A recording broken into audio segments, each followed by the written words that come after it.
Hello, and welcome back to the channel. My name is Justin. If you're new here, I am a comic artist and children's book author and illustrator. I like to share my creative process and my experience as a full-time freelancer. But if you see me in front of my movie shelves, you know that we're going to be talking about film and movies and physical media. And today, this was a tough one. We are going to attempt to rank the Evil Dead franchise. That includes Ash versus Evil Dead. Now, Evil Dead Burn just came out a couple weeks ago. I quite enjoyed it. I will let you know where it falls on my ranking list. This was tough. I couldn't crack it. I had to sit on it for a few weeks. I gathered up my thoughts, and this is where the Evil Dead franchise ranks in my opinion. Keep in mind, I don't think any of these films are bad. I think they're all pretty great in their own way.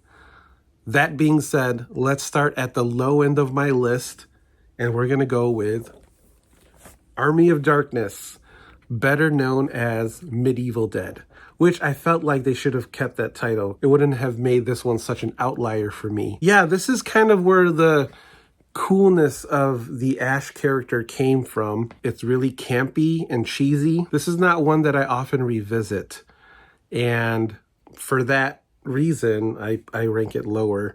I feel like a lot of people my age and of a certain generation put this up pretty high because it was a definitive cult movie as soon as it landed. But because people watched this, they discovered the original Evil Dead films. It was such a far removed piece of genre filmmaking than the first two. Army of Darkness at the end. Next, Evil Dead 2013. This was the first sort of reboot, requel, and it took the Ash character out, even though, spoilers, he has like a little post-credit beat there at the end, which doesn't really do anything, doesn't really set up anything because the movie kind of underperformed. And so whatever plans they had, they kind of scrapped. And now they're doing this new thing where they get all these kind of up-and-coming filmmakers to tell a story through the lens of Evil Dead. And I kind of like that direction that they're going. Jane Levy is amazing in this. They're taking these very interesting stories, some difficult topics, depending on how you look at it, whether it's addiction, motherhood, estranged family, and sort of really bringing out the horrific nature that some of these topics can have. And so with Evil Dead 2013, this is Fede Alvarez's first US film, and it is nasty. It speaks on addiction a lot, same kind of premise and stuff, four friends, cabin in the woods, and then all kinds of nastiness happens. I was very disturbed by it the first time I saw it in theaters. It was very gut-wrenching and kind of squeamish. I still think this one is more brutal than Burn, and a lot of people coming out the gate were saying Evil Dead Burn is real nasty. But I feel like this one is right up there, if not far superior in that aesthetic. Next, I have to go with Evil Dead Rise. This is a Lee Cronin film who went on to do The Mummy, which wasn't as great as people thought it was going to be. But all the sort of clout that he got to make that film came from this. And there's some really stellar performances in here. Again, this tackles a topic of motherhood and estranged family. I quite enjoyed this when I first saw it. And then on the rewatch, I still liked it very much. It has one of the coolest opening title sequences, and there's the Marauder, which is the three people kind of morphed into one deadite, which is really gross. This one's super bloody, tragic what happens to the mother character as well as the kids. That being said, this is a fun film though. Look at this beautiful collector set I got. And look, I kept the plastic on. I didn't think I was going to be able to do it. The reason why I'm showing this is because next on my list is actually the entire series of Ash versus Evil Dead.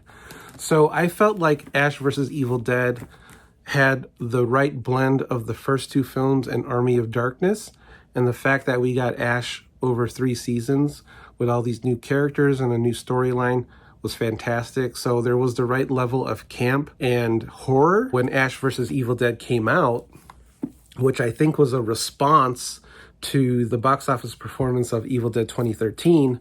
This kind of was back to basics type of experiment. 3 seasons of a pretty fantastic TV show. Ash vs. Evil Dead, the complete collection, that sits above Evil Dead Rise, which brings us to next on my list, which is the newest film, Evil Dead Burn. Now, as I was saying with Evil Dead Rise, where I felt bad for the family in Evil Dead Burn deserved what they got.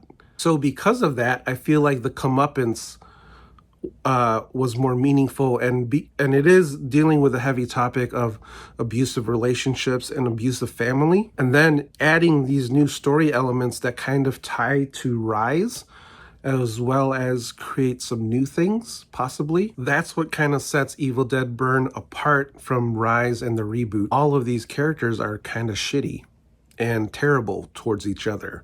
And so they almost deserve to be possessed by evil and dealt with in the most heinous fashion.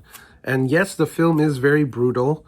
If you're an animal lover, it is hard to take. And it was really interesting too, reading some reviews after I saw the film, how there wasn't much of a storyline and they just kind of leaned into the brutality and the horror and the gore to sort of save face for like a bare bones plot, which I didn't think it was at all. It was just really interesting to me and kind of vicious and gnarly, and I enjoyed it quite a bit. I was kind of laughing through the pain, and it was a very visceral movie-going experience for me, and I feel like it's one I would definitely revisit just because there's some really amazing camera work and visual work in this. Against Rise and the reboot, or 2013 Evil Dead, this one is a lot funnier, I felt. There was some really dark humor in it, and I think that's why I enjoyed it more. So Evil Dead Burn is my number 3, which leaves the 2 in one spot, Evil Dead and Evil Dead 2. Evil Dead 2 was kind of a way to redo the first one.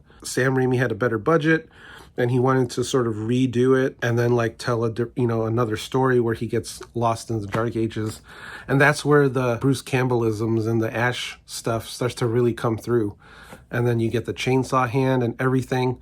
So a lot of the stepping stones to what we love about the franchise started in Evil Dead 2. For the number 1, it has to be the very first film, The Evil Dead, because I remember seeing that in college, and by that point it had been a cult movie. I remember my college buddies were like showing it to me with commentary and just like laughing about the process of like this indie filmmaking and horror on a budget and how absurd it was. Truthfully, all the possession stuff in the first Evil Dead is kind of terrifying and pretty scary. I still get nervous every time I put the first movie in to watch, like, on Halloween or whatever.